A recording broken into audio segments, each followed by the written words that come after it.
Hola, quiero presentaros el curso sobre estándares de prueba y debido proceso que impartiré a partir del mitad del mes de septiembre hasta mitad de octubre. Serán 20 horas de clase en vivo a través de sistemas telemáticos, es decir, online, para pensar juntos, para reflexionar y para sentar las bases de cómo debería ser una regulación sobre los estándares de prueba y cómo deberíamos aplicar los estándares de prueba y aún antes de esto, por qué los necesitamos.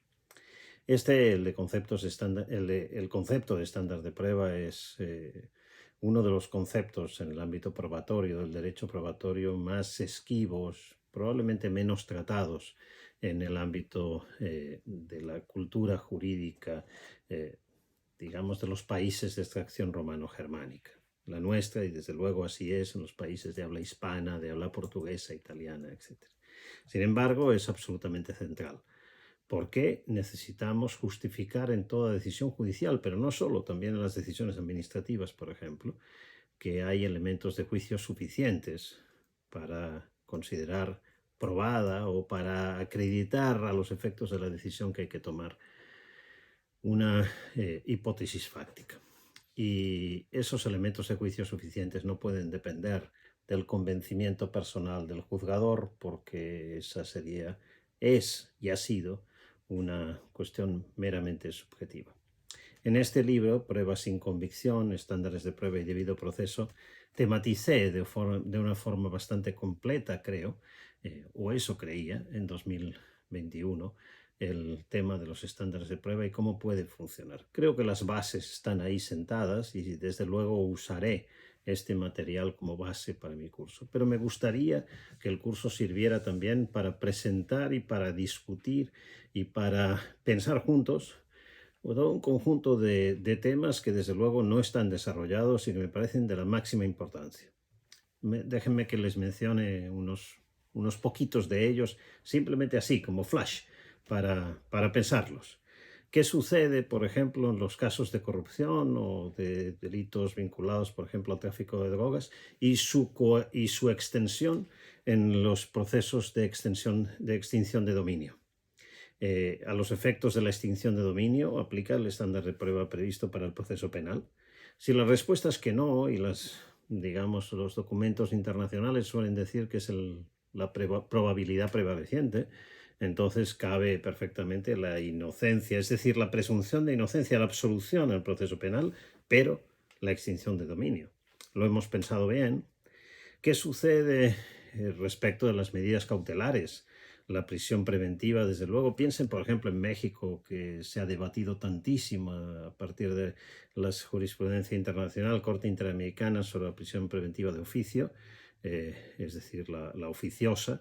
Y bueno, hay que eliminar esta y nos quedamos con la justificada.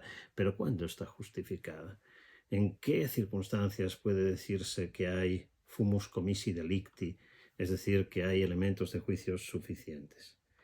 Suele decirse en la doctrina, lo han sostenido muchos autores, que el principio básico, que el mínimo de acreditación sería la probabilidad prevaleciente. Una hipótesis para considerar suficientemente acreditada debería ser al menos más probable que su negación. Siempre, ¿qué sucede con algunas medidas cautelares en situaciones donde lo que está en riesgo si nos equivocamos con no adoptar la medida cautelar, es tremendamente importante? ¿Qué sucede en los casos de violencia de género? ¿Qué sucede en los casos, por ejemplo, de maltrato infantil en el contexto familiar? ¿Tiene sentido que, aunque la hipótesis sea menos probable que la de la inocencia, adoptemos una medida cautelar por un tiempo reducido, para proteger al niño mientras investigamos? Creo que lo podría tener y debería ser pensado. ¿Qué sucede en el juicio abreviado? ¿Cuál es el estándar de prueba para el juicio abreviado?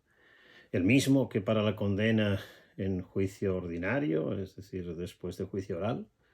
Es raro decir que sea el mismo, pero a la vez nadie ha pensado cuál es. Es raro decir que sea el mismo porque evidentemente hay ahí problemas vinculados al acervo probatorio disponible, a veces en una etapa bastante temprana del procedimiento.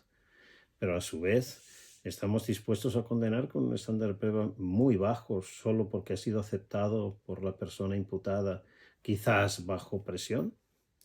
Y déjenme solo mencionar un par de ejemplos fuera del proceso penal. ¿Qué sucede con el derecho administrativo sancionador? Suele decirse que se trasladan ahí los principios del proceso penal, pero ¿esto quiere decir también el estándar de prueba previsto regularmente para el proceso penal? Siempre, para todos los casos, para una multa de tráfico y para una sanción en derecho de la competencia o en una declaración de impacto ambiental. ¿Cómo hacemos para considerar probada ahí la hipótesis fáctica o las hipótesis fácticas? Así los ejemplos se pueden multiplicar y multiplicar. Muchos de ellos simplemente no han sido en absoluto teorizados por la doctrina. Desde luego, algunos de ellos, respecto a algunos de ellos, yo mismo no tengo una respuesta a día de hoy. Me gustaría que lo pensáramos juntos, me gustaría que pensáramos y analicemos incluso las distintas perspectivas de distintos países y que esto sea algo que nos ayude a trabajar en este ámbito y a justificar mejor nuestras decisiones judiciales, administrativas, etc. Les espero en el curso, está abierta la inscripción todavía hasta el 2 de julio y les espero sobre todo para ayudarnos, para que me ayuden también a pensar sobre los estándares de prueba.